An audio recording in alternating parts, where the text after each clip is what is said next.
దీనిని ప్రభు శరీరంగానే మనము స్వీకరించాలి. పాస్టర్ గారు ఒక రొట్టె తయారు చేశారు, పాస్టమ్మ గారు. దాన్ని చర్చిలో పాస్టర్ గారు సంఘస్థులందరికీ ముక్కలు ముక్కలుగా విరిచి చేతిలో పెట్టారు. ఇంతకు ఇది గోధుమ రొట్టెనా, జొన్న రొట్టెనా, రాగి రొట్టెనా, బాలామృతమా అని అనుకోకూడదు. కలువరిలో ప్రభు అయిన యేసు శరీరము, ఒక్కటైన శరీరము ముక్కలుగా విడిపోయింది. ఎవరి కొరకు? నా కొరకు అనుకోండి, ఎవరికి వాళ్ళే.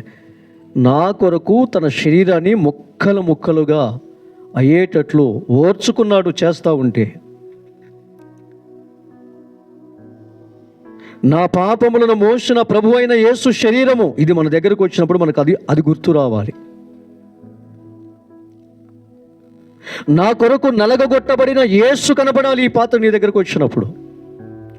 నీ కొరకు ఉమ్మి వేయబడిన యేసు కనబడాలి ఈ పాత్ర నీ దగ్గరకు వచ్చినప్పుడు.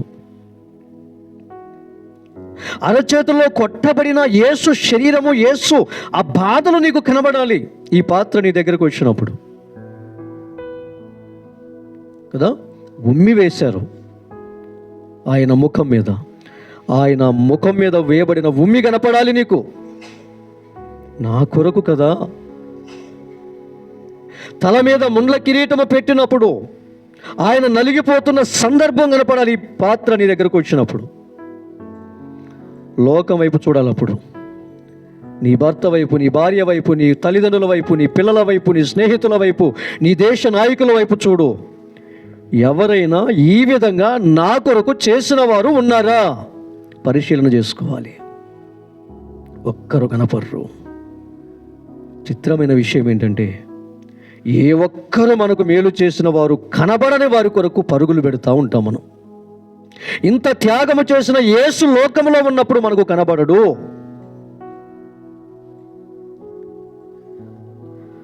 అంత భయంకరంగా ఉంది కనుకనే లోకము, ఆ లోకములో పడి ప్రభు అయిన యేసు ఎక్కడ మరుగైపోద్దో అని సంఘము కలుసుకున్న ప్రతిసారి ఆయన త్యాగము మనము జ్ఞాపకం చేసుకోవాలని ఈ పాత్రను మన చేతులలో పెట్టాడు. ఈ పాత్రలో పాలు పొందిన నీవు బయటికి వెళ్ళిన తరువాత ఎవరు కనపడ్డా, నీ తల్లే కనపడని, నీ తండ్రి కనపడని, నీ భార్య, నీ భర్త, నిన్ను కన్నవారు, నీ కడుపున పుట్టినవారు, నీ కొరకు కోట్లు ఖర్చు పెట్టిన వారు కనబడ్డా, కనబడనంత దూరంలో ఉండాలి ఈ పాత్ర విషయానికి వస్తే. అలా నువ్వు చూడగలిగినప్పుడే ఈ పాత్ర ఇస్తున్న వాగ్దానం ఏంటో తెలుసా? భరోసా ఏంటో తెలుసా?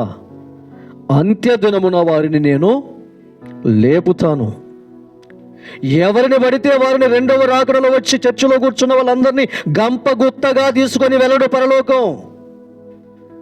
అలా వెళితే లోకంలో ఉన్న వారందరికీ ఇవ్వాల్సి వస్తుంది పరలోకం. విభజిస్తారట దేవదూతలు వచ్చి. గొల్లవాడు మేకలలో నుండి గొర్రెలను వేరుపరిచినట్లు ఆయన రెండవ రాకడలో ప్రజలను వేరుపరుస్తాడు. నేను సంఘంలో ఉన్నా, చర్చిలో ఉన్నా, నన్ను సంఘంలోనే ఉంచి నన్ను తీసుకుని వెళ్తాడని మనం అనుకుంటాం. చర్చిలో ఉన్న వారిని కూడా గ్రేడింగ్ చేస్తాడు. ఈ పాత్రకు విలువిచ్చే వారికి, ఈ పాత్ర వైపు ఈ రొట్టె మీకు చూపించినప్పుడు ఒకటిగా ఉంది, అది రెండు ముక్కలు అవుతున్నప్పుడు, ఒక వ్యక్తిని రెండు ముక్కలుగా చీలుస్తున్నప్పుడు ఆ బాధ ఎలా ఉంటుందో చూడండి. అంత బాధ యేసు నీ కొరకు అనుభవించాడు. ఆ బాధ నీకు కనుమరుగు అవుతుందని లోకము, పాపము నిన్ను దేవుని లక్షణాలతో ఉండనివ్వదని ఆయనకు తెలుసు. తెలిసే ఎన్ని వాక్యాలు ప్రకటించినా, ఎన్ని ప్రార్థనలు మనం చేసుకున్నా ఇది కనుమరుగైపోతుందని చెప్పి,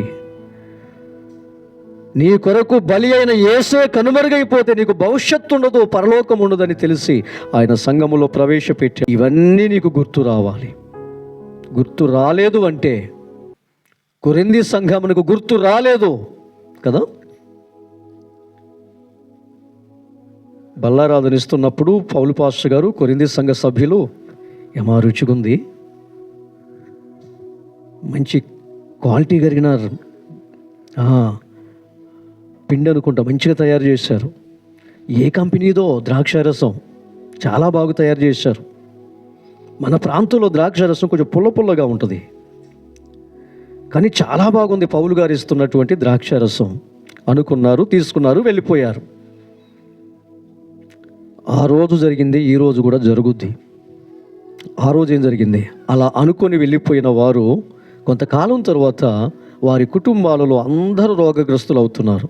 కొంతమంది చచ్చిపోతున్నారు. విషయం వారికి అర్థం కావట్లేదు.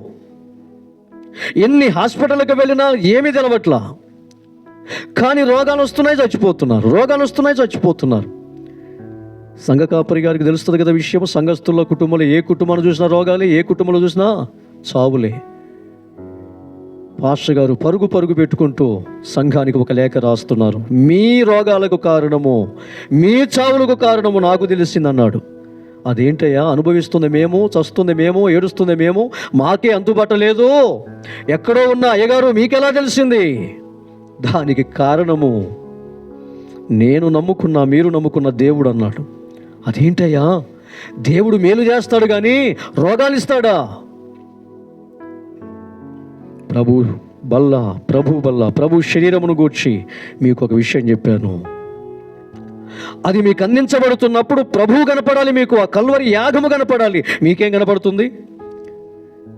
ఎవరు తయారు చేశారు? ఎంతమందికి తయారు చేశారు? ఏ పిండితో తయారు చేశారు? ఏ ద్రాక్ష చెట్లు ఇవి? నలుపా, తెలుపా, పులుపా? ఇవనుకుంటూ స్వీకరించారు కదా.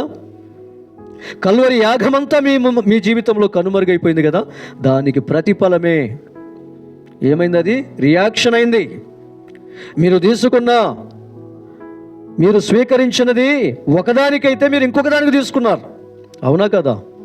రోగం ఒకటైతే మందు ఒకటేసాడు అనుకోండి, ఏమైంది? శర్మ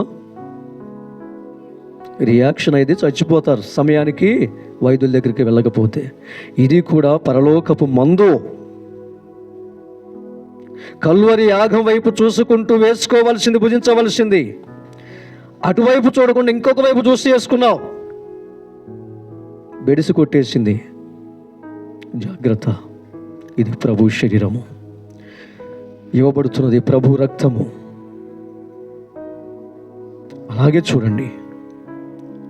దానితో మరొకరిని ఎవరినైనా పోల్చుకోండి. అసలు నిన్ను పోల్చుకో దాంతో. నీకు నువ్విచ్చే స్థానము కూడా యేసు ప్రభు ఇచ్చినంత ఇవ్వలేవు. నీకు అంత గొప్ప స్థానం నీకు ఇచ్చాడైన. నువ్వు నిన్ను ప్రేమించుకునే దానికి మించిన ప్రేమ యేసు ప్రభు నిన్ను ప్రేమిస్తున్నాడు. అది కల్వరి ప్రేమలో చూపించాడు, కల్వరి యాగములో చూపించాడు. అలాంటి ప్రేమ కనుమరుగైపోతున్న లోకంలో మనం బ్రతుకుతున్నాం. దయచేసి నెమరు వేసుకోండి ప్రభుని. ప్రభువే మన హృదయాలలో ప్రతిష్ఠించబడాలి, రాజుగా ముద్రించబడాలి. ఆయన ఆశ, ఆయన ధ్యాస, ఆయన శ్వాసగా మనం బ్రతకాలి. అలా బ్రతకాలనే ఉద్దేశముతోనే సంఘములో ప్రభు కల్వరి యాగాన్ని మన కళ్ళ ముందుకు తీసుకుని వస్తూ ఉన్నాడు. ఏమని స్వీకరించాలి? ఇది ప్రభు శరీరము. ఏమని స్వీకరించాలి? ప్రభు రక్తము. అలా స్వీకరించినప్పుడే అంత్యదినమున మనము లేపబడతాం.